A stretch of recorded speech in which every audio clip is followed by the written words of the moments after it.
Tak diundang lah, tak dijemput lah.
Astagfirullahaladzim la ilaha sallallahu alaihi wasallam awliya salihin. Al-Fatihah. A'udzu billahi minasyaitonir rajim. Bismillahirrahmanirrahim. Alhamdulillahi rabbil alamin arrahmanir rahim maliki yaumiddin. Iyyaka na'budu wa iyyaka nasta'in ihdinas siratal mustaqim siratal ladzina an'amta 'alaihim ghairil maghdubi 'alaihim waladdallin. Amin. Bismillahirrahmanirrahim. Alhamdulillahi rabbil alamin. Wassalatu wassalamu ala abil qasimil amin sayyidina Muhammadin wa ala alihi wa sahbihi ajma'in. Subhanaka la ilma lana illa ma 'allamtana innaka antal alimul hakim. La hawla wa la quwwata illa billahil aliyyil azim. Bishrah li sadri yassir li amri wahlul 'uqdatam min lisani yafqahu qawli. Saddid lisani wa hadi qalbi bihaqqi sayyidina Muhammadin sallallahu alaihi wa sallam. Allahumma salli wa sallim ala sayyidina Muhammad wa ala alihi wa ashabihi salatan la nihayata li kamalihi wa adadi kamalihi. Allahumma salli wa sallim ala sayyidina Muhammad al-fatih lima uliq wal khatim lima sabaqa nasiril haqqi bil haqq wal hadi ila siratikal mustaqim. Sallallahu alaihi wa ala alihi wa sahbihi haqqa qadrihi miqdaril azim. Bismillahirrahmanirrahim. Rasulullah Assalamualaikum warahmatullahi wabarakatuh. Kata Imam Abdullah bin Alawi al-Haddad, wa nafa'na bi ulumihi wa barakatihi wa asrarihi fi darini amin ya rabbal alamin. Maka jika menyibukkan kamu oleh usaha kamu, Allahumma salli ala Muhammad, menghimpunkan dunia dan mengikut hawa nafsu dari membuat wirid dan melazimi ibadah, maka bersungguhlah untuk menjadikan bagi Tuhan kamu satu saat daripada awal siang dan satu saat daripada akhirnya. Kamu sibuk pada keduanya dengan tasbih dan istighfar dan selain demikian itu daripada berbagai-bagai taat. Allahumma salli. Maka sungguh diriwayatkan daripada Allah Subhanahu wa taala berfirman, hai anak Adam, Allah SWT, peruntukkanlah buatku satu saat daripada awal siang kamu dan satu saat daripada akhirnya, nescaya aku akan memadakan kamu apa yang di antara demikian itu. Ini hadis qudsi ya. Qasab 47 perenggan yang bawah sekali 148. Maka jika menyibukkan kamu oleh usaha kamu menghimpunkan dunia dan mengikut hawa nafsu dari membuat wirid dan melazimi ibadah, maka bersungguhlah untuk menjadikan bagi Tuhan kamu satu saat daripada awal siang kamu dan satu saat daripada akhirnya. Ini Imam Haddad ajak pula, Allah SWT, bagaimana kalau kita ni nak jadi orang beramal, nak penuhkan hidup kita dengan ibadat seperti mana para wali, para salihin yang mencintai Allah Subhanahu Wa Taala. Kita ada kerja, kita kena pergi pejabat, kita kena turun di niaga, kita kena buat kerja-kerja dunia, syuarat lah, itu dan ini. Jadi Allah SWT, kita sibuk dengan urusan dunia. Bahkan kadang-kadang kita sibuk pula ikut nafsunya, himpunkan dunianya, sehingga kan tak sempat nak penuhkan hidup kita, siang malam kita dengan ibadah, dengan wirid Allah SWT kepada Allah Subhanahu Wa Taala. Imam Haddad kata, kalau macam ni hal keadaan kamu, Allah SWT, bersungguhlah kamu, Allah SWT, khaskan waktu bagi Tuhan kamu, 1 saat di awal siang dan 1 saat di akhir siang. Ni Imam Haddad ajak cara mudah untuk kita mendekatkan diri pada Allah, walaupun kita ni orang-orang yang disebut sibuk dengan hal-hal dunia, kerja itu dan ini. Sebab itu penting ilmu. Ada orang tak mengaji, dia akan kata apa? Pencen nanti baru aku ibadat tu pencen nanti baru aku mengaji, pencen nanti baru aku duduk masjid, pencen nanti baru aku ada wirid-wirid harian aku. Tak. Imam Haddad kata, sibuk dengan dunia, bahkan sibuk ikut nafsu pun boleh kamu dekatkan diri pada Allah dengan wirid-wirid. Allah, dia ada waktu tertentu. Cukup. Kalau buat 2 waktu ni cukup. Allah. Yang pertama kata Imam Haddad, khaskan awal siang bagi Tuhan kamu. Itu duduk membaca wirid, berzikir pada Allah Subhanahu Wa Taala. Tasbih, istighfar, baca Quran ke apa sajalah ibadat. Dan juga pada akhir siang. Maksudnya kalau kita ni ibadat, kalau kita ni sibuk sangat, duk kerja tak pencen lagi, contoh sibuk kerja, jangan tunggu pencen, takut-takut tak sempat. Dia terus bangun buat beramal, tetapi kita amal di waktu yang paling besar fadilat, dan kita ibadat pada waktu yang Allah SWT sikit tetapi cukup. Allah SWT. Yang pertama kata Imam Haddad, Allah SWT, awal siang, iaitu subuh, lepas subuh. Allah SWT. Maksudnya kalau kita ni sibuk sangat hal dunia, kita sibuk mengejar impian kita di dunia, paling kurang Allah SWT, tak boleh nak ibadat sembahyang hari pun, paling kurang lepas subuh sampai terbit matahari tu ibadat. Sembahyang subuh, duduk baca Quran, wirid, istighfar, tasbih, salawat pada Nabi Muhammad, apa saja. Lepas tu kerja setengah jam setengah jam lebih kurang 40 minit. Kerja, sibuk hal dunia, makan, minum, pergi sana sini, apa semua, jumpa kawan. Tak ada lah zikir, tak ada selawat, tak ada ingat Tuhan, tak ada. Habis lupa semua. Lepas tu waktu kedua, iaitu di akhir siang kamu, iaitu di antara asar sampai maghrib. Paling kurang sebelum maghrib, setengah jam ke 15 minit sebelum maghrib, duduk, tak mau lepas asar, duduk sebelum maghrib. Duduk buat apa? Zikir, ingat Allah, istighfar, tasbih. Kata Imam Haddad, kalau kamu boleh khususkan waktu dengan Allah, 2 waktu ni dah cukup dah. Ni bagaimana sibuk. Tengok ada cara dia. Ada orang dia mungkin tak ngaji, dia kata, aku ni biar lu kerja habis dulu lah, aku kandang buat ibadat. Padahal 2 waktu kata Imam Haddad paling kurang. Ya, sebenarnya waktu tu jagalah. Maksud ni waktu nak duduk zikir ni 2 waktu lepas subuh sampai terbit matahari, ataupun lepas subuh tu 15 minit 10 minit pun dah alhamdulillah.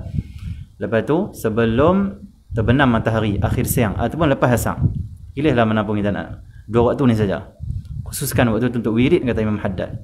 Waktu ni lah kita nak selawat pada Nabi bagi cukup. Bila guru kita kata selawatlah pada Nabi sehari 1000 kali, contoh, 2 waktu ni kita guna, kan payah pun. Lepas subuh 1000 kali ni, kalau selawat sallallahu ala sayyidina Muhammad, sallallahu ala sayyidina Muhammad ni pendek. Dites orang beramal dengan selawat ini, test. Kita test lah 1000 ni berapa minit. Kita test, kalau cepat kita buat 15 minit ke 17 minit kalau cepat, kalau lambat sikit 20 minit. Sallallahu ala sayyidina Muhammad, sallallahu ala sayyidina Muhammad, sallallahu ala sayyidina Muhammad, sallallahu ala sayyidina Muhammad. Boleh 15 minit ke 20 minit. Okey, kita ambil lepas subuh 10 minit untuk selawat 500 kali. Sallallahu ala sayyidina Muhammad, sallallahu ala sayyidina Muhammad. Sebelum terbenam matahari atau lepas asar 10 minit lagi. Sehari 1000 kali. Alhamdulillah cukup. Ini pun dah cukup, kata Imam Haddad. Cukup dah. Dan kamu boleh jadi dekat, orang yang dekat dengan Allah. Jangan sampai lepas subuh tak ada zikir, akhir siang tak ada zikir, malam tak ada, tengah hari tak ada, petang tak ada, apa pun tak ada. Ini dah teruk. Ini dah, orang ni dah, dia mensia-siakan hidup dia. Yang terbaik adalah kita isi ibadat, zikir, kebaikan, benda yang mendatangkan ridha Allah daripada pagi sampai malam. Itu terbaik. Kalau tak boleh, kita terhalang, kita belum kuat, kita baru nak berlatih, kita masih lagi terikat dengan dunia tu, dengan itu, dengan ini, Hati kita ni pun susah nak ingat Tuhan. Macam mana? 2 waktu ni cukup. Cukup 2 waktu ni. Ya Allah, sallallahu. Boleh buat 1000. Ada orang kata saya tak sempat dah solat 1000. Tak sempat. 10 minit pagi, 10 minit petang. Selesai. Tu yang guru yang bagi 1000. Ada guru bagi 300 saja. Dia kata paling kurang selawat sehari 300 lagi senang. Kita buat 150 pagi, 150 petang. Takkan tak boleh. 150 berapa minit? 150 berapa minit? 150 2 minit. 2 minit. 2 minit tu 2 minit lebih tu. Sat ya? Sallallahu ala sayyidina Muhammad. Sallallahu ala sayyidina Muhammad. Sallallahu ala sayyidina Muhammad. Sallallahu ala sayyidina Muhammad. Sallallahu ala sayyidina Muhammad. Tu dah 5 lah. Takkan 2 minit pagi 2 minit petang tak dapat tu. 24 jam Allah bagi, takkan semuanya untuk hawa nafsu, semuanya untuk dunia kita. Mesti ada waktu khas setiap hari, kata Imam Haddad, waktu khas untuk Allah. Waktu tu zikir, selawat, istighfar, tasbih, muhasabah, Allah, munajat. Waktu tu tumpu untuk ingat Allah, untuk berzikir saja. Ya. Jaga 2 waktu ni, kata Imam Haddad. Cukup. Awal siang, akhir siang. Cukup. Ada dah untuk kamu. InsyaAllah kalau kita betul-betul buat, insya-Allah Allah akan beri taufik hidayah untuk kita tambah lagi waktu-waktu yang lain. Seperti mana seorang Habib dia berjumpa dengan al-Imam al-Syekh Ibrahim Allahumma salli Zaki Ibrahim. Syekh Zaki Ibrahim, bila seorang Habib jumpa dengan dia, minta nasihat. Waktu tu dia nak meninggal dah. Minta nasihat apa? Minta nasihat untuk amal lah. Kata, wahai Syekh, nasihatkan aku. Syekh tu kata, setiap hari dalam masa 24 jam ni, kamu kena ada satu waktu yang kamu khaskan untuk ingat Allah, untuk berzikir, untuk munajat. Dan waktu tu jangan campur dengan apa pun, kerja apa pun jangan. Dia kata mulakan dengan 5 minit. 5 minit 5 minit tu handphone tak ada, isteri tak ada, anak tak ada, TV tak ada, kerja kita tak ada, dunia kita tak ada, duit ringgit, harta benda semua habis kosong lalu, lempang keluar. Waktu tu duduk atas sejadah, ataupun tak sini sejadah, mungkin lah kita. Waktu yang kita duduk seorang maksud dia. Jangan sampai anak duduk depan duduk main, tak boleh. Itu maqam lain boleh lah. Dalam maqam arif billah, orang yang wasilin, ada sampai pada Allah, dia duduk dengan orang, dia tak lupa Allah. Jasad mereka dengan orang, hati mereka dengan Allah. Itu maqam lain. Kalau kita jasad dengan orang, hati dengan orang. Jasad duduk seorang-seorang pun hati dengan orang lagi, tambah dengan orang. Duduk seorang-seorang pun duduk fikir orang lagi, tambah dengan orang, lagi fikir orang. Okay, jadi bagi kita permulaan, Allah SWT, ataupun kita ni dah memang dah hati dengan Allah walaupun dengan orang, tetap bagus untuk kita duduk seorang. Tak bagus. Dia kena ada uzlah setiap hari. Setiap hari kena ada uzlah kita. Uzlah ni apa? Tinggalkan semua. Waktu tu hanya time kita dengan Allah, nak ingat Allah saja.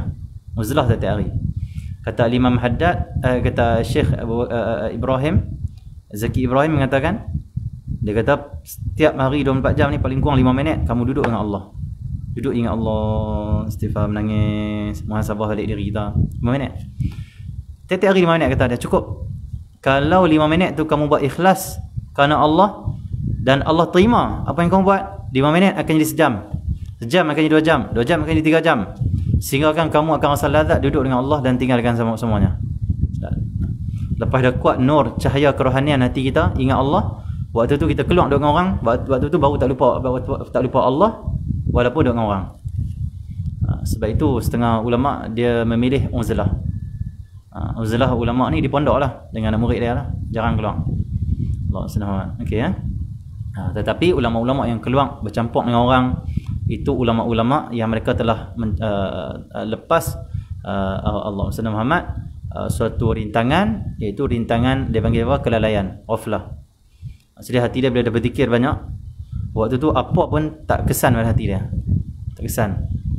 Kalau bahasa kita dah kebai. Orang kalau kebai potong tak putih. Wali-wali duduk dengan orang kebai, sibuk dengan dunia, sibuk dengan masalah orang, sibuk dengan tengok karenah orang, tapi hati mereka tetap pandang Allah. Tak sibuk lah. Allah SWT. Okey ya, tunggu jadi fa'i kata, mereka duduk dengan kita, wali-wali ni duduk dengan kita, sembang dengan kita, makan dengan kita, tapi hati mereka bukan dengan kita. Hati mereka adalah sepenuhnya Allah SWT, tenggelam dalam mengingati Allah SWT. Ya. Bahkan setiap perbuatan kita yang kita buat duduk dengan dia tu, setiap karenah kita dengan yang wali tengok tu, semua dipandang daripada Allah, Allah, Allah, tak lupa Allah. Okey ya. Tapi nak pergi ke situ kena duduk seorang-seorang tu. Berikuat sini tu. Allah SWT. Sebab itu dalam hadis Nabi SAW dan kitab Risalihin, ada seorang, ini kisah zaman-zaman dulu Bani Israel. Ada seorang dia bunuh 99 orang. Macam Piramli buat cerita 99 orang dah kata. Dia ambil hadis tu. Tu nampak menarik lah. Ya, hadis Risalihin, dia bunuh 99 orang. Tapi dia nak taubat. Dia nak taubat.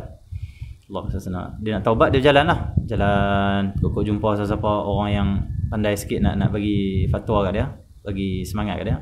Dia jumpa seorang abid, ahli ibadat zaman Bani Israel, ibadat orang ni. Dia pun teringat dia macam ahli ibadat. Dia minta nasihat. Dia kata, wahai abid, wahai ahli ibadah, aku dah bunuh 99 orang. Aku nak taubat pada Allah, nak berubah. Allah SWT. Dosa kita tak sampai macam dia ni dahsyat lagi lah. Allah SWT. Dosa kita tak dosa dengan Tuhan macam tu, dengan orang tu ada lah sikit. Tapi dia ni 99 orang dia bunuh. Dahsyat. Allah. Sedangkan Allah sebut dalam Quran, membunuh seorang yang tak halal kita bunuh, bi ghairil haqqin, bukan dengan jalan yang benar. Allah kata apa? Sama macam dia bunuh qatalan nasa jami'ah, bunuh semua manusia.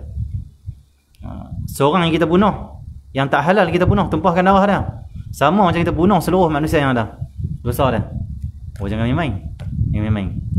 Allah SWT. Macam fitnah, al-fitnatu asyad min al-qatl. Fitnah itu lebih dahsyat daripada bunuh.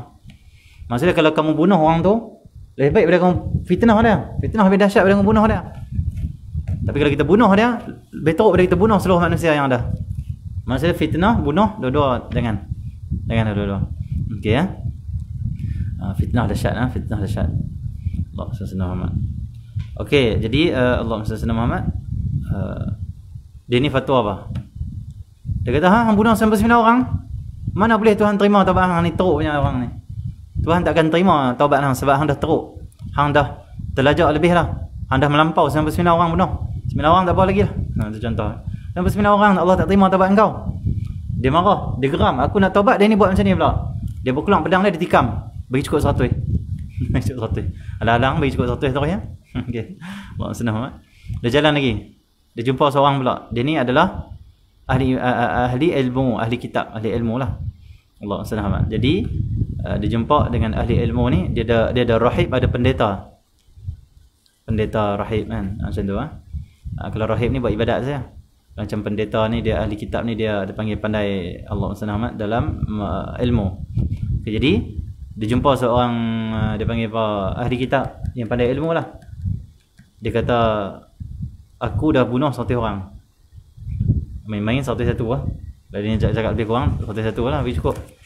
Aku dah bunuh 100 orang. Aku nak taubat pada Allah. Allah terima taubat aku, kata dia. Dia ni kata, Allah terima taubat engkau. Allah terima. Allah Maha Pengampun. Rahmat Allah tu lah. Akhirnya yang bunuh 99 orang ni, dia taubat pada Allah SWT. Dan kata Allah SWT, kata apa, dia panggil apa, dia punya ni apa, orang alim ni, dia kata apa? Dan engkau hendaklah meninggalkan kampung ni dengan kawan dengan orang jahat, pergi hijrah ke kampung lain. Maksudnya apa? Orang kalau nak taubat, dia kena keluar daripada dunia dia yang ada. Tinggal sat kawan. Bukan begitu satu rahim, tinggal sat, kerana kita tak kuat. Setengah ulama, setengah tok guru mursyid murabbi, kita ni lalai dengan handphone contoh. Lalai dengan handphone. Dia tahu penyakit kita. Dia ni kalau ada handphone, dia malas ngaji. Ada handphone, malas ilmu tak pergi. Ada handphone, lambat sembahyang. Setengah mursyid murabbi, dia kata apa? Bawa handphone saya simpan. Jangan pakai setahun. Tak ni. Ada yang kata hampir jual, pergi buang. Setengah orang dia tak faham, dia kata apa? Apa tasawuf ni? Apa dia panggil apa? Tidak mau maju, tak mau menggunakan teknologi dan sebagainya. Bukan masalah tu. Masalah kamu tu belum kuat. Tinggalkan dulu sekejap untuk kuatkan dulu diri kamu. Bila kuat, pakailah handphone berapa pun. 10 handphone pun tak apa, tak lalai. Masalah tak kuat. Dia tak kuat. Selagi benda ni dia ada, dia tak boleh nak berubah. Sebab tu panduan pada hadis Nabi SAW, kalau orang tu nak berubah, dia kena keluar dari kampung dia. Apa maksud keluar dari kampung? Cari suasana lain. Kalau pun tak mau keluar dari kampung, cari kawan baru dalam kampung tu. Kalau pun tak mau cari kawan, pergi kawan dengan orang masjid, kawan dengan orang mengaji, orang yang pergi balik ilmu, duduk ni apa. Lama-lama hati kita makin baik, makin berubah. Kita makin lupa kejahatan kita. Makin kuat iman kita. Lepas dah kuat, dah tetap, dah istiqamah. Waktu tu kalau kita nak berkawan balik dengan kawan-kawan kita, silakan. Waktu tu kita berkawan dengan mereka dengan nur, dengan cahaya. Waktu tu bukan kita ikut mereka ikut kita. Kita tarik mereka. Tarik. Masalah nak kuatkan kita dulu. Orang lain ni dia tak mau fikir tu. Kata dia, "Oi, aku tak boleh tinggal kawan aku. Aku memang nak berubah tapi aku tak boleh tinggal. Kena tinggal. Bukan putus silaturahim, tapi kurang sikit pergi bersembang, kurang sikit pergi lepak. Buat apa pergi balik ilmu? Pergi mengaji. Lepas kita dah kuat, kita dah istiqamah, join mereka. Tiap-tiap hari pun tak apa. Duduk daripada pagi sampai malam tak apa. Sebab waktu tu mereka akan dapat manfaat bila kita. Bahkan cahaya kita akan tarik mereka. Kekuatan rohani kita akan tarik rohani mereka. Itu penting kuatnya rohani. Iman lah. Korang ni iman lah. Okay. Kebersihan jiwa. Dia rohani ni, setiap roh ni kenal roh. Contoh roh-roh kita ni, termasuk yang ikuti online. Roh-roh kita ni kenal roh-roh kita. Jasad tak kenal jasad, roh kenal roh. Roh ni kenal dia. Roh ni dia panggil apa? Satu ciptaan Allah dalam diri kita yang unik dan yang canggih. Dia lebih canggih daripada jasad. Jasad tak boleh pergi mana-mana, roh boleh pergi. Malah ni nak pergi Mekah boleh pergi, roh boleh pergi. Malah ni nak pergi Baitul Maqdis boleh pergi, roh boleh pergi. Dengan izin Allah Subhanahu Wa Taala, jasad tak boleh pergi. Kecuali orang dah terlampau kuat rohani dia sampai mengatasi kekuatan jasad dan roh boleh pergi. Itu lain, itu maqam lain. Okey ya. Rohani ni dia kenal sama dia. Satu hari Allah SWT, ada seorang tak pernah jumpa dengan Sayyidina Uwais Al-Qarni, wali Allah yang sangat besar. Sayyidina Uwais Al-Qarni, ya khairut tabi'in, sebagai tabi'in. Uwais Al-Qarni wali besar, tapi dia wali mastur lah, wali yang tertutup, orang tak kenal dia. Tapi walaupun orang tak kenal dia, Nabi Muhammad kenal dia, para malaikat langit kenal dia. Uwais Al-Qarni dia ada doa mustajab. Dia doa sekali lah, makbul lah tu juga. Dan kata guru kami, kita dalam setiap kampung, setiap negeri ni, kita penting ada orang yang depa doa terus kabul. Kabul. Allah SWT. Okey ya. Sebab doa-doa yang kabul inilah yang menyebab asbab tahan bala, sebab angkat musibah. Allah SWT. Ni orang soleh wali lah macam tu. Okey, jadi Allah SWT macam untuk kenali tu doa kabul lah. Cakap orang kabul. Untuk kenali pernah orang dia pergi kenuri, dia tengok ayam orang minum tak habis, dia minum ayam orang. Sebab ada riwayat mengatakan bekas orang mukmin ni ada syifa dia. Nabi Muhammad pun pernah mencelup dan juga minum bekas orang mukmin. Dia ada syifa dia, dia ada barakah dia, minum. Orang kata apa ni, orang ni gila dia ni. Dia tak kenal untuk kenali. Dia ni gila ni, dia gelak. Apa gila pergi ambil ayam bekas orang kenuri dia pergi minum, dia gelak. Mana murid kata untuk kenali, orang kata, "Syekh, ni dia ni duk gelak, pemain Syekh kata dia Syekh gila." Dia gelak tak berhenti. Tok lagi tak kata apa, tapi bila dia gelak sangat, terkelak di mulut dia. Dia kata apa? Gelak. Terus gelak. Waktu tu dia gelak tak boleh berhenti. Tu kalam depa tu, kalam doa tu depa tu. Kalam apa? Doa terus. Jadi Allah izin. Doa terus, kata dia gelak terus. Gelak terus. Akhirnya Tok Kenali balik, dia tak habis gelak. Gelak seorang-seorang dah. Dia gila dah, nampak gila dah. Dia balik rumah sambil gelak. Gelak. Sehingga kan dia tak tahu nak buat apa, dia pergi tanya orang sambil gelak. Tanya apa? Aku nak buat macam mana ni? Aku gelak tak boleh berhenti. Hang buat apa tadi? Kata depa. Ada seorang tadi dia macam ni, rupa dia sekian. Dia minum air aku sambil gelak lah, cakap dengan orang, tak boleh berhenti. Orang kata tu Tok Kenali wali Allah tu. Nanti minta maaf dia. Diceritakan dia pergi minta maaf kerana gelak. Tok Kenali. Minta maaf nak gelak. Dia kata, aku maafkan kau. Dah, cukup. Stop. Tak berani dah kata wali-wali memang ada wali-wali yang tahap tu. Kata tu, kita naik motor, contoh kita naik motor, duk bunyi deras depan dia, tak malah duk, dia panggil duk kona baring apa semua, bagi nampak gelang api apa semua, kena lutut apa semua. Dia kata apa? Jatuh tu. Ada orang macam tu, Allah izin tu. Lepas tu wali-wali banyak yang tak mau cakap banyak, buruk-buruk tak mau cakap, takut jadi. Tak mau, dia tak mau. Lepas tu orang tua-tua dulu banyak, orang soleh wali-wali, orang tua-tua dulu. Tok nenek kita ni banyak wali-wali dulu. Orang Melayu ni dulu mengaji sikit tapi amal kuat. Wali-wali depa banyak dulu, orang dulu. Depa kalau anak buah depa kata apa? Betuahnya anak ni, bertakut. Kata awak macam monyet tahu budak ni, jadi monyet terus. Takut.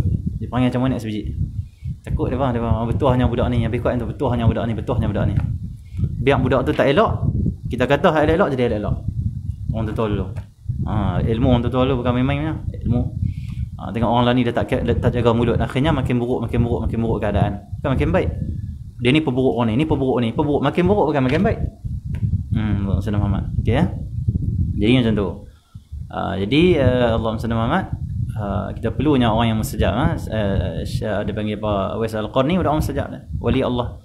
Uwais Qarni satu hari mai kat seorang kat dia. Kata, wahai Uwais, Allahumma salli Muhammad. Aku nak meminta nasihat daripada engkau. Pertama kali jumpa Uwais Al-Qarni kali-kali dia, Uwais Qarni sebut nama dia. Wahai Fulan bin Fulan, sekian-sekian nama. Senang. Tak perlu engkau datang bertemu dengan aku, tak perlu. Jangan cari aku. Aku ni bukan siapa-siapa apa semua. Ini terkejut. Kata Uwais Qarni, kenapa? Macam mana engkau boleh kenal aku punya nama? Aku tak pernah jumpa engkau. Allah senang. Dia kata apa? Ruh itu jundun min junudillah. Ruh ni dia adalah Allah senang. Allah senang. Bukan. Ruh ni adalah Allah senang. Lebih kurang macam itulah. Jundun min junudillah ni maksudnya tentera daripada tentera Allah. Itu bukan yang tu lain. Al-arwah jundun mujannadah. Lebih kurang itu. Maksudnya apa? Ruh-ruh ni mereka adalah tentera terlatih. Seperti mana tentera terlatih. Maksudnya apa? Ruh mengenal ruh. Ada seorang Pak Sumit, waktu saya jumpa Pak Sumit dulu. Pak Sumit kata ada seorang itu mai jumpa dia. Dia kongsi kita lah. Mai jumpa dia, Pak Sumit kata. Dia masuk, Pak Su kata Pak Su tak nak jumpa dia. Dia duduk di depan Pak Su terus sebut nama dia. Ni dia kongsi lah kita, bukan dia nak sombong, dia kongsi Allah bagi macam tu. Dia tu terkejut. Saya tak pernah jumpa Pak Su, Pak Su tahu nama saya. Dia senyum. Maksudnya roh kena roh. Bahkan roh ni, mana-mana roh yang pernah berjumpa di alam roh dulu akan berjumpa di dunia. Kita syukurlah roh kita ni pernah duduk di sana, kita dapat berhimpun di sini. Syukurlah kalau kita ni selalu jumpa orang baik-baik, jumpa kawan-kawan yang baik-baik, kawan-kawan ahli masjid, orang jemaah. Seronok kenapa? Kena gembira, syukur kenapa? Roh kita telah berkumpul dengan orang yang baik-baik. Sama kita jumpa ulama, ziarah ulama, duduk dengan ulama. Oh, roh kita sana, alam roh kita duduk ni apa? Allahumma Muhammad. Bahkan kata ulama, mana-mana roh yang duduk di alam roh, mereka berselisih saja jumpa, dunia berselisih, selisih bawah. Jumpa dari selisih bawah. Kadang-kadang Allah ingatkan kita sikit apa yang berlaku di alam roh, pertemuan di alam roh. Contoh pernah kita jumpa orang, kita kata, macam kenal orang ni. Macam mana jumpa? Alam roh lu jumpa, kata ulama. Cuma diingatkan sikit untuk kita. Kalau Allah ingatkan balik apa di alam roh kita jumpa sama kita, duduk sama kita, dia akan boleh sembang balik. Oh, alam roh yang pernah jentik kepala aku kan? Contohlah. Melawak lah. Contoh kan? Dia boleh sembang balik. Tapi Allah lupa kita. Allah lupa sebagai ujian pada kita. Supaya kita tak ingat asal kita. Allah uji. Bila tak ingat asal itu, dia nak sombong. Allah uji. Allah minta kita cari ikut Rasul. Ikut Rasul, bersihkan jiwa, baru tahu asal kita. Oh, roh lo aku ini, ini. Roh ni dia panggil ajaib punya. Ajaib benar ajaib. Okay, roh dia boleh kenal. Bahkan nama dia kenal. Nama. Terus sebut nama Pak Sumit. Jadi sekarang ni sebut nama terus. Orang tu kata kat nama siapa kau, macam mana kau kenal? Dia kata roh ni dia adalah tentera terlatih. Tahu roh. Okey ya. Allahumma salli ala Muhammad. Okey, itu roh. Jadi Allahumma salli ala Muhammad. Baik, itu roh ni dia adalah ilmu tentang roh ni, ilmu yang sangat luas. Qulir ruhi min amri rabbi. Allah SWT Nabi Muhammad kata, ruh itu adalah urusan Tuhanku. Dan wa ma utitu minal ilmihi illa qalila. Tidaklah diberi ilmu tentang ruh ini kepada manusia ni melainkan sikit. Sikit tu pun kita faham tentang ruh pun dah alhamdulillah, banyak dah luas dah. Okey ya. Itu ruh. Allah SWT Muhammad.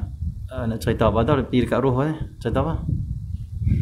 Cerita ruh Asqarnia itu roh. Jadi roh mengenal roh. Jadi kita dia boleh mengenal. Nak cerita ni pasal orang taubat tu. Kita kalau roh kita baik, nak cerita roh baik. Allah SWT. Ni guru kita lah dia cerita ni. Syekh kita lah kita ngaji dulu. Dia kata roh ni, kalau roh kita baik, sendiri kita baik, roh kita baik lah. Kita akan tertarik dan kita akan mengenal siapa yang baik. Contoh kata guru kami, seorang yang roh dia baik, dia masuk dalam perhimpunan. Ada 100 orang, 100 manusia, tapi seorang yang baik. Roh yang baik ni dia akan tertarik pada seorang yang baik tu. Dia nak konsentrasi kan tu. Dia duduk saat dia salam ni dia rasa tak sisa ni. Salam, tak sisa tengok muka ni aku tak posyong nak kawan ni. Aku jumpa seorang senyum ada duduk tepi orang tu. Abang duduk main mana? Dia main, aku main pada Kedah. Oh, aku Kedah lah. Kedah tahu mana Sungai Petani. Aku ada stang. Orang macam mana? Tarik. Dia dah tertarikkan. Hak sebenarnya kenapa dia tertarik? Roh tak sama. Kalau yang nak masuk satu majlis, roh yang jahat, seorang yang jahat. Ada 100 orang, 99 baik, seorang yang jahat.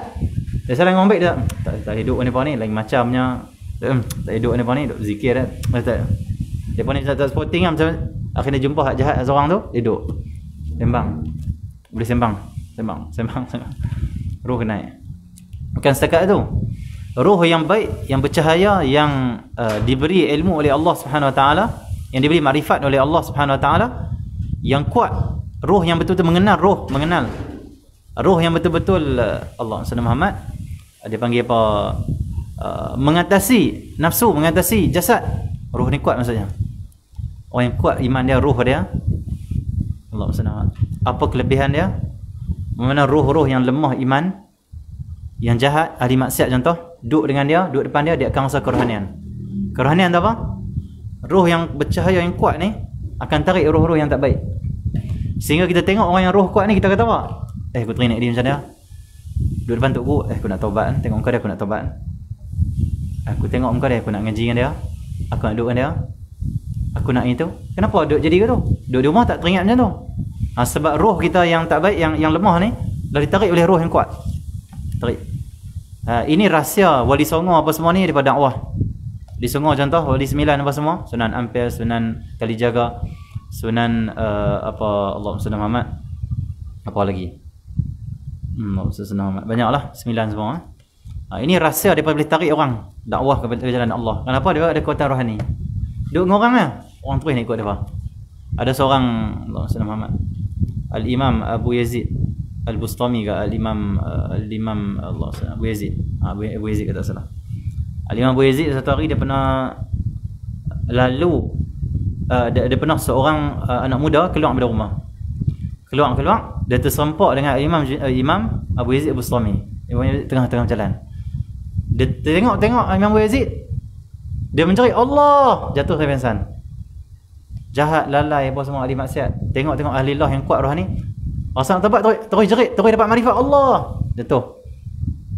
Bangkit terus jadi orang soleh, terus ikut Imam Abu Yazid, terus ngaji, terus perbaiki diri. Itulah hidup kita perlu ziarah orang soleh. Duduk di majlis ilmu. Majlis ilmu ni bukan takat ada orang mengajar tu, ada malaikat turun. Kita nak kerohanian kita tarik dengan malaikat tu. Malaikat tarik kerohanian kita. Malaikat ni roh-roh suci ni yang main majlis ilmu. Lepas tu kata majlis ilmu ni kita rasa nak taubat, rasa nak balik beramal. Balik tak rasa apa. Balik tidak dulu. Balik tak rasa apa pula. Kerohanian di sini ada. Balik tu cabaran lah, nak buat tak buat. Balik tak ada dah malaikat tu. Jadi rumah kita penuh dengan malaikat. Kerohanian kuat juga. Macam tu. Tu rahsia roh. Jadi itu roh. Jadi Allah SWT Muhammad, kita perlu duduk depan orang, duduk dalam majlis berjumpa dengan orang roh dia kuat. Wali-wali ulama salihin. Roh kita yang lemah, yang tak kuat nak taat ni yang akan tertarik. Kata ulama-ulama di zaman Al-Imam Hasan Al-Basri, kata dia apa? Ulama-ulama zaman tu kata, kami kalau lemah ibadat, lemah nak dakwah, kami akan pi ziarah, pi tengok Imam Hasan Al-Basri sembahyang.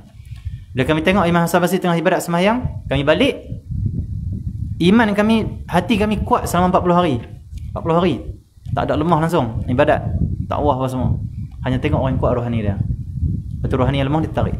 Oh, aku nak macam tu, aku itu. Kekuatan macam tu. Okey. Satu kita kalau duduk depan tok guru ulama wali-wali kita ziarah, rasa lain. Perasaan rasa sebab rohani dia yang kuat tarik dah, tarik. Dia cakap sikit dia kata kita ni kena jadi hamba yang baik. Tuhan tahu kita buat apa. Kita ni cari pandangan Allah dah lah, tak usah cari hak selain Allah. Sikit ya. Oh, tarik. Aku tak mau hak lain, aku tak mau lain, aku nak Tuhan. Cakap sikit ya. Kerana dia cakap dengan roh, bukan dengan jasad dia. Dia dakwah dengan roh. Dengan mahabbah.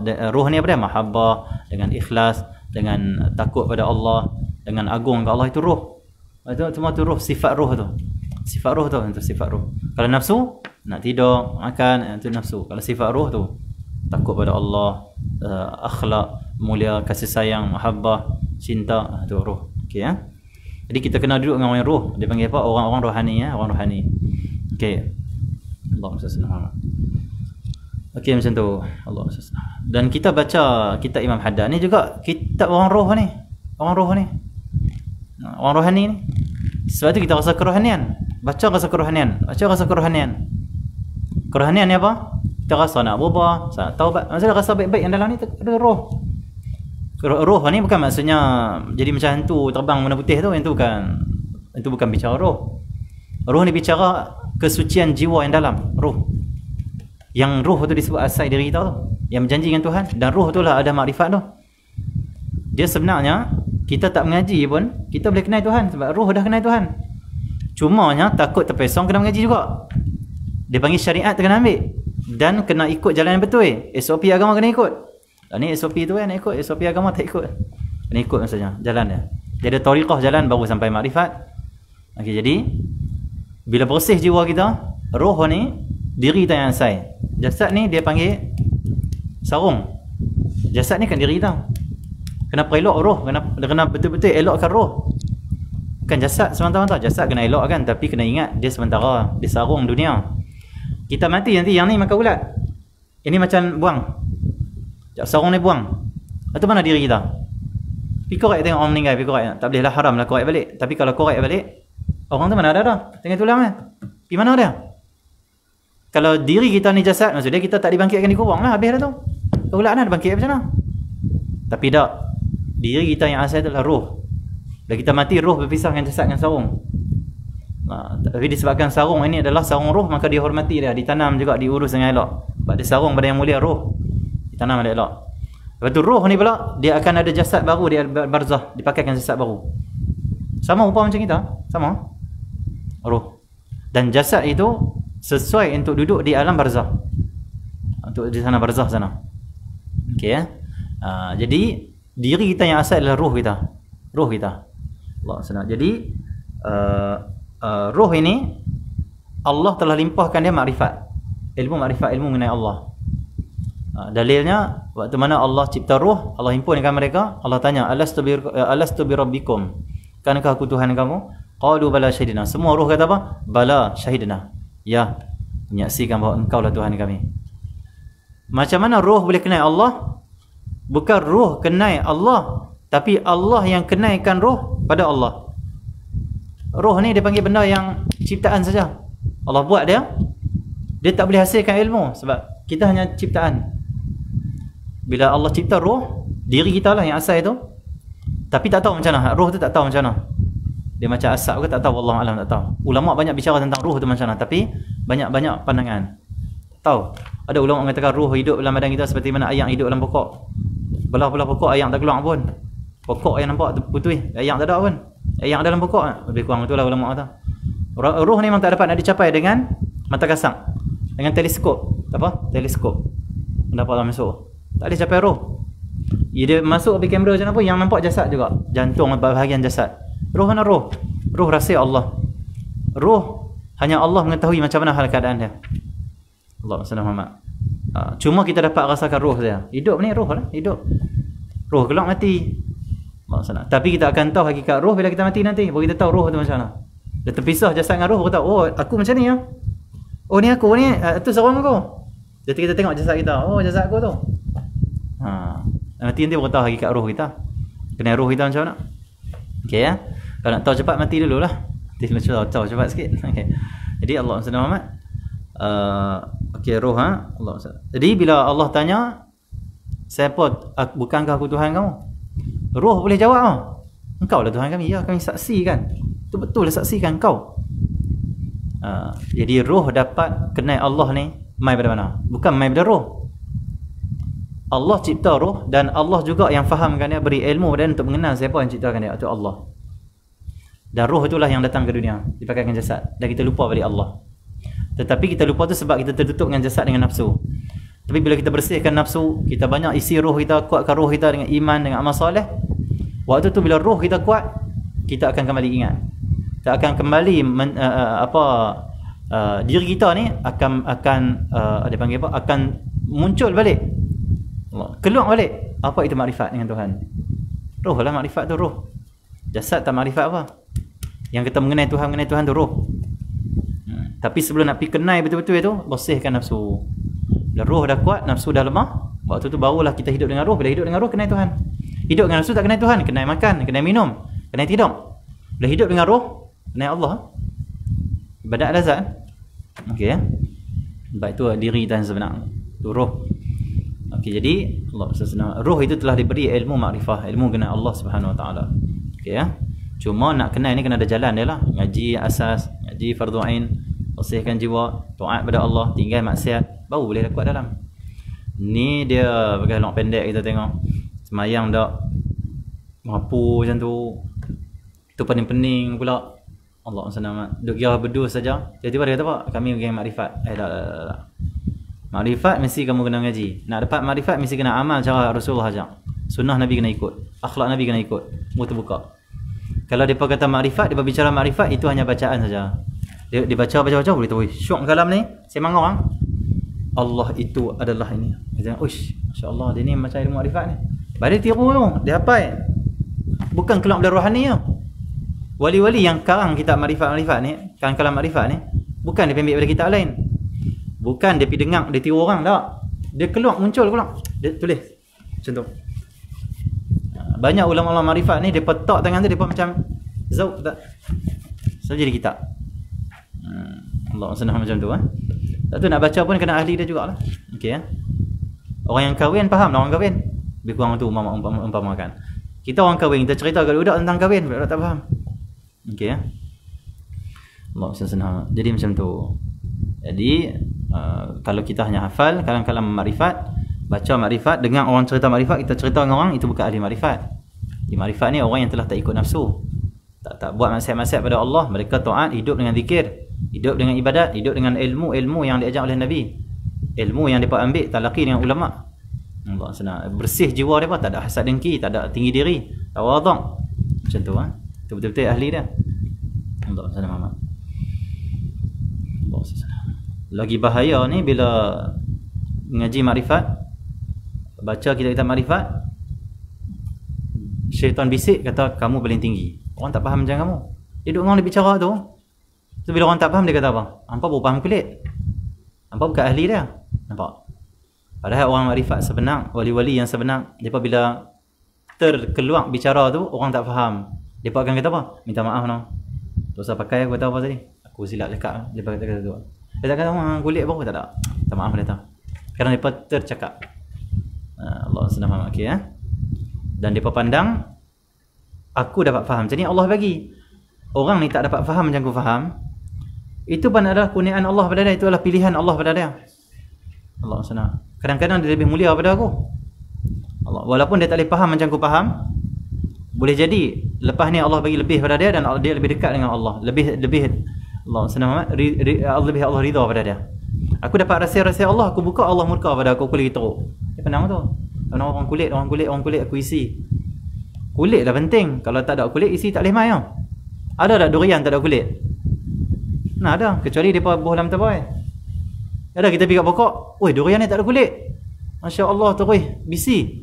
Makan terus tak ada. Nak jadi durian isi tu kena ada kulit yang lindungi dia, baru elok kulit tu isi. Siapa yang makrifat tapi tak mau syariat, tak mau fardu ain, tak mau ikut ulama, tak mau ikut sunnah Nabi, akhlak Nabi, syariat Nabi, depa ni adalah ulat-ulat yang busuk. Kenapa? Dia kalau isi tak ada kulit, biarlah ulat makanlah, busuklah. Rosak. Cuba kita buka durian letak kat luar. Rosak. Duduk dalam kulit elok. Ni ulat-ulat semua ni. Nauzubillah min zalik. Kita tak kutuk orang ni, tapi kita jangan mempermainkan agama, mempermainkan ilmu-ilmu yang mulia ni. Oh buat main-main pula nak bicara benda-benda ni. Benda-benda ni rahsia Allah semua ni. Kamu boleh bicara ikut dan saja depan Facebook, depan cakap saja. Okey ya. Kata Nabi SAW, bercakaplah kamu dengan manusia ikut kadar akal mereka. Akal tahap tu sudah. Kalau nak cakap makrifat juga, kamu mesti ahli dia betul-betul. Kamu ada syariat, kamu ada ilmu yang luas. Supaya kamu boleh logikkan balik pada orang. Supaya orang faham balik. Oh macam tu. Dia cakap makrifat, ada orang cakap makrifat. Wali-wali, ulama cakap makrifat. Tetapi, dia boleh bagi logik, nampak logik. Dia boleh combine dengan kehidupan Nabi syariat. Apa dia panggil, sirah. Kita nampak, oh kita faham macam tu. Dia bukan bicara terihal. Betul orang tak faham, dia kutuk orang. Okay, ya? Bila orang kata dia sesat, oh dia kata orang ni depa orang tu yang sesat. Tak boleh. Makrifat mana sesatkan orang? Ahli makrifat tidak kutuk-kutuk orang kerana semua Allah semua. Kutuk siapa? Okey Allahumma salli ala. Okey. Kita berbeza sikit lagi tak ni. Jadi kata Imam Haddad, paling kurang 2 waktu saja. Awal siang, akhir siang. Jaga 2 waktu ni cukup. InsyaAllah hati kita boleh bersih, rohani kita boleh kuat. InsyaAllah 2 waktu kena ingat, awal pagi, lepas subuh, akhir siang. 2 waktu ni ya ibadat. Zikir, tasbih, cukup. Waktu lain nak sibuk dengan kerja silakan. Bagi orang yang sibuk dengan hal-hal kerja dunia. Allah, walaupun sebenarnya kerja dunia kita siang malam ni boleh jadi akhirat. Kena ada ilmu. Macam mana di akhirat? Yang pertama, mesti kerja kita tu halal, sumber dia halal. Mesti ikut syariat. Yang kedua, sebelum nak keluar kerja, niat. Aku keluar kerja ni, aku nak tunai perintah Allah, cari nafkah. Aku keluar pergi kerja ni, kalau aku dapat rezeki banyak, aku nak tolong orang, nak tolong agama Allah Subhanahu Wa Taala. Sepanjang kita kerja daripada pukul 8 sampai pukul 5, dikira ibadat pada Allah. Atas niat kita. Kita mampu tak semayang 8 sampai 5 petang? Tak mampu. Dengan niat saja, kerja kita tu dikira amal soleh. Dapat pahala nanti akhirat, dapat masuk syurga sebab kita buat macam tu. Tapi syarat dia kerja tu kerja yang halal lah. Allah SWT. Dia pergi kerja jual arak, dia niat aku tu cari nafkah, tak boleh boleh Allah SWT. Na'udzubillah. Tu kalau boleh abang kita, pakcik-pakcik kita yang kuat lah, yang kuat jiwa ni, yang kuat jiwa ni, kalau boleh tolonglah nasihat saudara kita orang Islam yang di 7-Eleven tu. Apa jual arak lah, 7E ni ada arak. Kalau non-Muslim main ke 7-Eleven, cashier dah siapa? Seorang Melayu. Cuba dia ambil kasbet, apa saja arak lah, dia letak. Dia ni kena jual beli tak? Kena. Jangan kena laknat semuanya. Hak beli, hak jual, hak tolong bolam TI, hak bawa lori arak, hak tolong packing, hak jaga guard kelang arak, semua laknat oleh Allah SWT. Kalau ada kekuatan, dia kuat, pi masuk, Assalamualaikum adik, abang sihat ke? Adik kalau boleh cari tak kerja lain, boleh tak? Cakap elok lah. Kalau non-Muslim dia beli arak, adik jual beli kan? Kenapa? Kau tak jual beli? Dia tak boleh buat macam ni kerja. Ingat adik kena ingat ni, kena laknat ni. Tak boleh. Walaupun kita dapat gaji setiap bulan, tapi gaji itu semua tak barakah tu. Nanti akan datang musibah pula nanti. Cari kerja, tak banyak gaji pun tak apa, jadi halal. Kalau boleh nasihat tu, kesian kat orang Melayu kita. Kesian kat orang Islam kita, dia pemain kat orang kafir kita. Allah SWT. Kamu orang kafir, kamu nak jual arak, kamu jual arak sendiri, jangan suruh orang Islam jual. Ini dia panggil apa? Orang kafir menghina orang Islam. Kita tak boleh biar begitu. Kita kena dakwah balik, kita kena selamatkan balik, muliakan balik kita umat Nabi SAW. Kamu kafir yang ada main-main, kamu nak jual arak, kamu nak judi, guna orang Islam, orang Melayu. Tapi nak buat macam mana orang Melayu, orang Islam kadang dipergunakan ataupun mereka sendiri nak dipergunakan. Oh duit. Nah, pergi jaga kedai judi, pergi jaga pub, pergi jaga itu, jaga ini, jaga itu, jaga ini. Duit, na'udzubillah. Kamu jaga tu orang kafir berguna kamu. Orang kafir nak mengajak kamu ke neraka, kamu ikut. Nabi Muhammad nak ajak ke syurga, syariat nak bawa kepada kemuliaan, tak mau. Kita sebagai kita dakwah, doa. Tolonglah adik, carilah kerja lain. 7-Eleven ni jual arak adik. Adik kena jual arak. Kecuali adik jual 7-Eleven, ada 2 orang cashier. Yang pertama cashier non-Muslim, yang kedua yang Muslim. Kan ada pasar raya, hak non-Muslim dia ada hak jual beli tu non-Muslim tak halalnya. Cashier dia pun non-Muslim. Hak Muslim sini. Bagus. Walaupun ada fatwa ulama mengatakan kedai runcit ataupun kedai-kedai macam 7E dan sebagainya, kalau kedai itu dia campur, yang pertama arak, yang kedua makanan halal, makruh kita beli kat dia. Boleh halal saja roti yang kita beli tu, tapi makruh. Utamakan yang tidak ada arak, yang tidak ada benda-benda yang macam tu. Allah SWT. Makruh. Okey Utamakan kedai yang tidak ada barang-barang seperti arak dan sebagainya. Kalau kita beli juga makruh. Halal lah roti yang kita beli tu, makruh. Kena utamakan yang dia panggil apa? Solid, tidak ada arak dan tidak ada benda-benda yang dilaknat oleh Allah Subhanahu Wa Taala. Okey Tapi hak cashier tu yang haram tu, dia beli tu, nak laknat, na'udzubillah. Siang ada. Dah lah susah kena laknat pula, lagi susah lagi hidup. Akhirat lagi susah. Siang ada. Yang cari duit tu untuk mak ayah dia, untuk anak bini. Tapi dia menyusahkan diri dia dengan kena laknat. Na'udzubillah. Siang tolong dakwah. Yang ikut online ni, mungkin orang yang macam ni kemas-kemas sikit, ilmu ada betul kemas sikit, orang pun tak berani nak pukul dia, tengok pun 2-3 kali fikir nak kalau nak pukul balik. Tolonglah pergi dakwah. Dakwah abang elok. Allah senang. Okey Yang tak berani macam mana? Tak pernah nak berani, tak pernah nak ada kekuatan, kita doa. Pergi tengok 7-Eleven Allah, Orang Melayu kita, ya Allah hidayah dari Allah, kekuatan dari Allah, hantar orang nasihat dari Allah, aku tak mampu. Aku takut dia pukul ataupun aku ni tak boleh lah nasihat orang ni, aku tak boleh, tak erti. Doa cukup, yang penting kita tak redha tu. Yang penting kita nak kebaikan pada umat Islam, nak orang Islam dimuliakan, tak mau diperguna oleh kafir. Macam tu Allah senang macam tu. Kita kena ada izzah Islam, kena rasa mulia Islam, dan kita kena rasa tak boleh tengok orang Islam kena hina. Kena ada sikap betul. Macam tu Allah senang. Hak berimpun ni bendera hitam. Allah senang. Nak kena apa tu? Kau siasat saja. Habis semayang duk berimpun pergi semayang, kena gari siap. Tak pakai kasut semua pakai. Jangan macam tu Allah senang Muhammad. Fikirlah sikit kalau nak buat macam tu pun. Okey. Jadi Allah SWT jaga dua akhir siang dan awal pagi Karena ada hadis sikit lagi. Ada hadis kursi, Allah kata apa? Hai anak Adam, peruntukkan buatku satu saat daripada awal siang kamu dan satu saat daripada akhirnya. Dan saya aku memadakan kamu apa yang di antara demikian itu. Maksudnya Allah kata hadis kursi ni, siapa buat jadi amal insya-Allah. Allah kata apa? Hai anak Adam, kita semua anak Adam, kamu kena peruntukkan waktu, kena khususkan, khaskan waktu satu saat di awal siang dan satu saat di akhir siang. Allah abang kursi, wahai anak Adam, kamu sibuk dengan dunia kamu, Allah itu diri kamu lah, tapi kamu kena ingat kena ada dua waktu kamu khususkan untuk aku, ingat aku. Awal pagi, akhir siang. Allah kata apa kelebihannya? Allah abang terus kelebihan dia apa, aku akan bagi apa? Kata Allah, nescaya aku memadakan, mencukupkan kamu apa yang di antara demikian itu. Pagi sampai petang, apa keperluan kita? Apa hajat kita? Allah cukupkan semuanya kalau kita amal macam ni. Hajat dunia, hajat akhirat, semuanya. Apa masalah kita? Dari pagi sampai petang. Apa masalah kita di siang hari? Allah akan selesaikan semua masalah kita di siang hari dengan hanya berzikir di awal siang, berzikir di akhir siang. Itu saja. Lalu ada masalah apa? Bisnes, masalah keluarga, masalah dengan pekerja kita, masalah dengan bos kita, masalah dengan jiran kita, masalah dengan adik-beradik kita. Zikir lepas subuh, zikir akhir siang, lepas asar atau sebelum maghrib. Dan kita hadir rohah petang ni, dia dikasih zikir, majlis ilmu dikasih zikir. Kita peringatkan kepada Allah, bukan peringat selain Allah. Dan ingat Allah ni majlis ni. Ni dikira kita sedang berzikir lah. Itu ni. InsyaAllah siapa ada hajat, siapa zikir selepas subuh tadi, petang ni dia hadir rohah, diingat Allah dalam majlis ilmu macam ni. InsyaAllah di antara dipanggil pagi dan juga petang ni, Allah cukupkan apa yang kita perlu. Cukupkan. Jadi jangan lupa berzikir dua waktu ni. Okey Selain waktu tu confirm dah. Tapi hak duduk berzikir nak ingat Allah, duduk majlis ilmu, dua waktu ni jangan lupa. Itu ulama-ulama guru kita di Kota Tarim khususnya, mereka mengasahkan rohah asar. Yang Nabi sebut ada satu fadilat lagi kalau kita hadir rohah asar ni.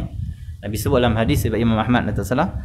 Nabi kata ghudwatun aw rauha, ghudwatun fi sabilillah aw rauha khairun min ad-dunya ma fiha. Itu hadis sanad sahih. Nabi kata apa? Ghudwah ni apa? Keluar pagi-pagi ke jalan Allah. Pagi-pagi keluar ke jalan Allah. Ngaji ke berperang ke contoh. Kerana mengaji ni termasuk fi sabilillah. Fi sabilillah aw rauha, ataupun rauha ni apa? Keluar waktu petang berjihad jalan Allah, ataupun pergi mengaji waktu petang pergi mengaji. Apa kelebihannya Nabi sebut dalam hadis? Khairum minad dunya ma fiha, lebih baik daripada dunia dan seisinya. Kalaulah kita memiliki dunia dan seisinya, langit bumi ni hak kita, hadir rohah ni lebih baik. Hadir rohah asar, dengar kuliah asar lebih baik. Berzikir lepas asar ni lebih baik. Di antara asar dan maghrib tu rohah.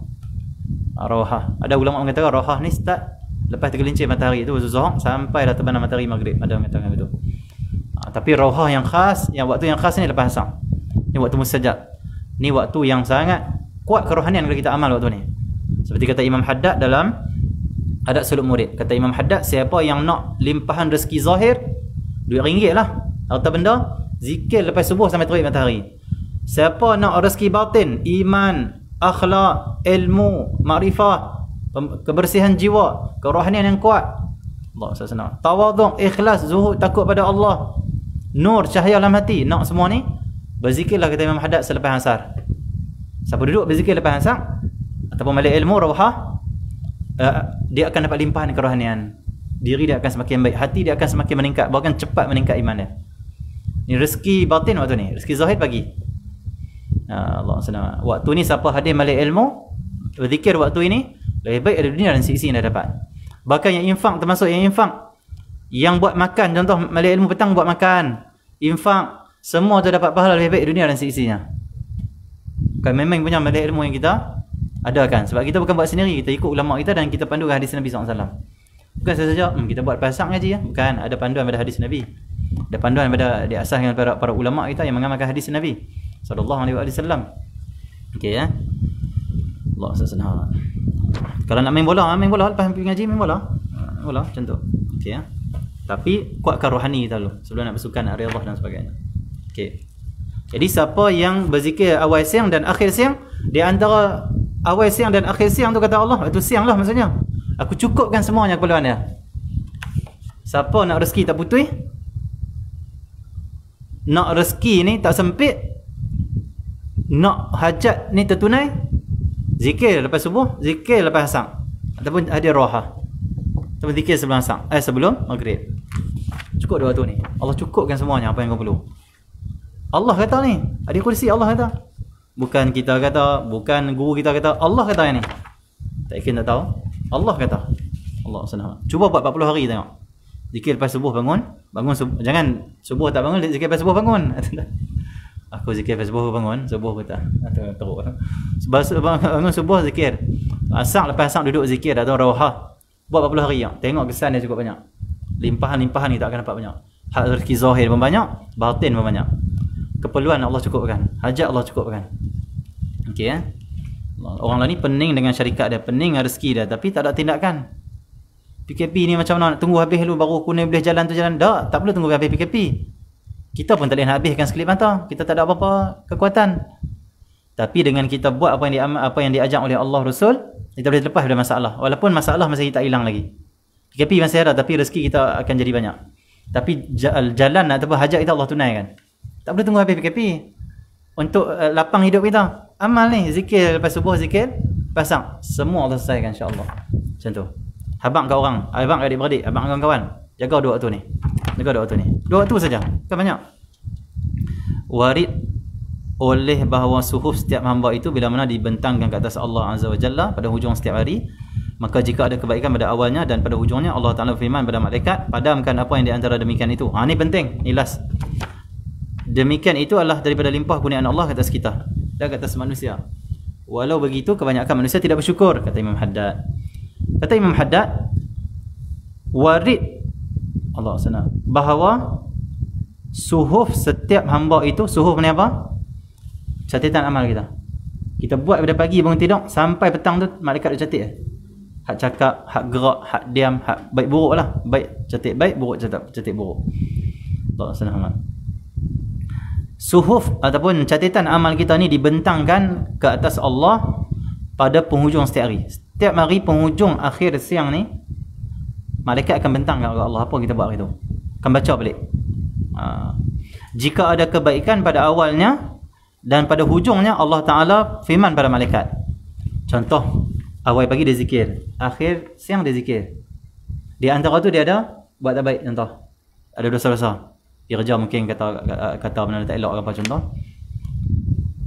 Allah kata kat malaikat, bila dibentangkan amalan dia, akhir siang awal pagi ada zikir, akhir siang ada zikir dalam buku catatan dia. Yang itu ada dosa. Bila ada macam ni dalam catatan dia, ada dua waktu ni berzikir, Allah kata kat malaikat yang bentang ni. Allah kata apa? Wahai malaikat, padamkan apa yang di antara siang dan di antara awal siang dan akhir siang. Padamkan semuanya. Padamkan apa ni? Padamkan semua dosa dia. Demikian itu adalah limpahan kurniaan Allah ke atas kita. Itu rahmat Allah ke atas kita. Zikir awal pagi, zikir akhir siang. Kalau kita ada dosa di antara dua tu, Allah hapuskan semuanya. Itu kena ada ni. Allah SWT. Allah abang malaikat hapuskan catatan tu. Hapus. Kenapa? Dia berzikir pada aku awal siang, dia berzikir pada aku akhir siang. Allah SWT. Dan ke atas manusia. Walau begitu, kebanyakan manusia tak bersyukur. Walaupun Allah bagi sampai tahap macam ni, Allah nak ampun kita, Allah sayang pada kita. Banyak juga manusia tak peduli pun buat dua waktu ni dan tak bersyukur pada Allah, kata Imam Haddad. Tak amal pun. Amalkan insya-Allah. InsyaAllah. Sallallahu alaihi wasallam. Alhamdulillah.